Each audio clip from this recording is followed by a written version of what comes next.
পুরীর রথযাত্রার মেলাটা ঠিক কেমন হয় সেটাই আজকে তোমাদের সঙ্গে এই ভিডিওতে শেয়ার করতে চলেছি। সান্ধ্যকালীন মুহূর্ত এটা, এত ভিড় থাকা সত্ত্বেও ভগবান ছাড়া যেন মন্দিরটা খাঁ খাঁ করছে।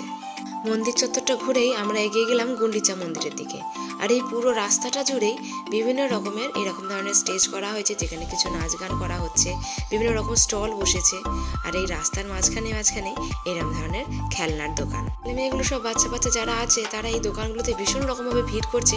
আর কম বেশি প্রত্যেকটা বাচ্চার হাতে হাতে দেখছি এই জিনিসগুলো। বাপু আমাদের বাংলাতেও কিন্তু আমরা এই বাচ্চাদেরকে রথ মেলাতে এই জিনিস আর একটা বাঁশি অবশ্যই হাতে দিই। চারপাশে শোভা দেখতে দেখতে এগিয়ে চলেছি আমরা গুন্ডিচা মন্দিরের দিকে। দেখো বাচ্চাদের খেলার জন্য কত রকমের এই ধরনের মিকি মাউসগুলো রাখা হয়েছে, চারিদিকে একদম পুরো ভর্তি। আর বেলুন, কত যে বেলুন তার কোনো ঠিকানা নেই। দুপাশে এরকম ভাবে স্টল মতো বসেছে। দরজার পাশে মিডলে দেওয়ার জন্য এই ধরনের জিনিসগুলো রয়েছে, দেখলাম খুব বিক্রি হচ্ছে আর খুব সুন্দর লাগছে দেখতে। পুরীর শ্রী মন্দির থেকে গুন্ডিচা মন্দিরের দূরত্ব প্রায় 2.5 থেকে 3 কিলোমিটার মতো। কোনো সেরকম গাড়ির ব্যবস্থা ছিল না, কারণ বুঝতেই পারছো এত পরিমাণে ভিড়। চারপাশের বিভিন্ন রকমের স্টল, দোকান, প্রচন্ড পরিমাণে ভিড়, আইসক্রিম, সব কিছু দেখতে দেখতে ওই দেখো চলে এসেছি রথের কাছাকাছি। হ্যাঁ, গুন্ডিচা মন্দিরের কাছাকাছি পৌঁছে গেছি। রথের ঠিক অপোজিটেই রয়েছে গুন্ডিচা মন্দির। আর এই যে প্রথমেই আছে আমাদের জগন্নাথ দেবের রথ, তারপর সুভদ্রা মা, আর তারপর বলরামজি। ঠিক তার পিছনে রয়েছে এরকম একটা ছোট্ট রথ, যেখানে 3টেতেই রয়েছেন শুধু জগন্নাথ দেব। ভারী সুন্দর লাগছিল কিন্তু এই ছোট ছোট রথে ভগবানকে দেখতে। এরপর চলে গেলাম আমরা মেন রথের সামনে। পান্ডারা খুব বেশিক্ষণ দাঁড়াতে দিচ্ছে না, এইভাবে একটু দর্শন করা হয়ে গেলেই ওরা সরিয়ে দিচ্ছে। তবুও তারই মাঝখানে যতটা পেরেছি তোমাদের সামনে প্রভুর তোমাদের শ্রীরূপটা তোমাদের সামনে তুলে ধরেছি। শ্রী মন্দিরে যতটা ভগবানকে আমি কাছ থেকে দেখতে পাইনি, এই গুন্ডিচা মন্দিরে এসে কিন্তু জগন্নাথজি, বলরামজি, সুভদ্রা মা প্রত্যেককেই অনেকটা কাছ থেকে দেখতে পেরেছি, অনেকক্ষণ সময় ধরে দেখতে পেরেছি। খুব ভালো লেগেছে।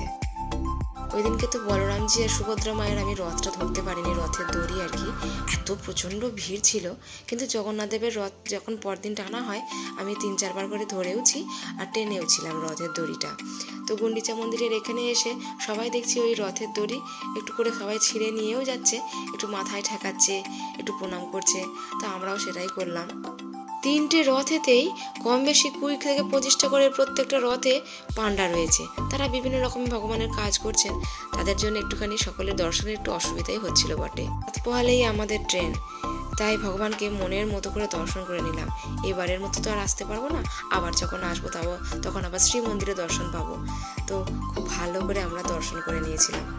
এই মন্দিরের ভেতর ভগবানকে দর্শন করতে হলে অনেকটা দূর থেকে দর্শন করতে হয়, তার উপর আবার পান্ডাদের অত্যাচার। এখান থেকে একটু দূরত্ব বজায় থাকলেও যেহেতু লাইটের ফোকাসটা প্রচণ্ড রয়েছে, আমার মন প্রাণ দিয়ে ঠাকুরকে দর্শনও করেছি, মন প্রাণ জুড়ে প্রণামও করে নিয়েছি। আর এই যে রথের উল্টো দিকেই আছে গুন্ডিচা মাতার মন্দিরটা, কি সুন্দর সাজিয়েছে তাই না? মন্দিরের সাজসজ্জা দেখে আমার সত্যি কথা বলতে চোখটা জুড়িয়ে গেল, প্রাণ ভরে সব দেখলাম। আর এই যে রথের দড়ি পেয়েছি তোমাদেরকে দেখানোর জন্য।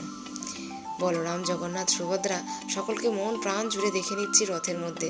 আবার কোনোদিনও আসতে পারবো কি না তা তো জানি না, তাই এখান থেকে ভগবানের এই শ্রীরূপ রথের মধ্যে করে দেখা কতটা সত্যি যে ভালো লাগছিল তোমাদেরকে আমি বলে বোঝাতে পারবো না। মন ভরা দর্শন করে এবার ফিরে পড়তে হচ্ছে আমাদের হোটেলের দিকে। স্বর্গদ্বারের কাছে এই শ্রীনাথের মন্দিরটা আমাদের সাথে ভারী পরিচিতি, এখানে একটু পুজো দিয়ে নিলাম আমরা। পরে একটু ডিনার সেরে ফিরে পড়লাম হোটেলের দিকে। গোছ গাছ সব বাকি আছে, ফিরে পড়তে হবে কালকেই বাড়ির দিকে। ভিডিওটা তাহলে এখানেই শেষ করছি। ভালো লাগলে একটু লাইক করে দিও, আর যারা চ্যানেলে নতুন একটু সাবস্ক্রাইব করো।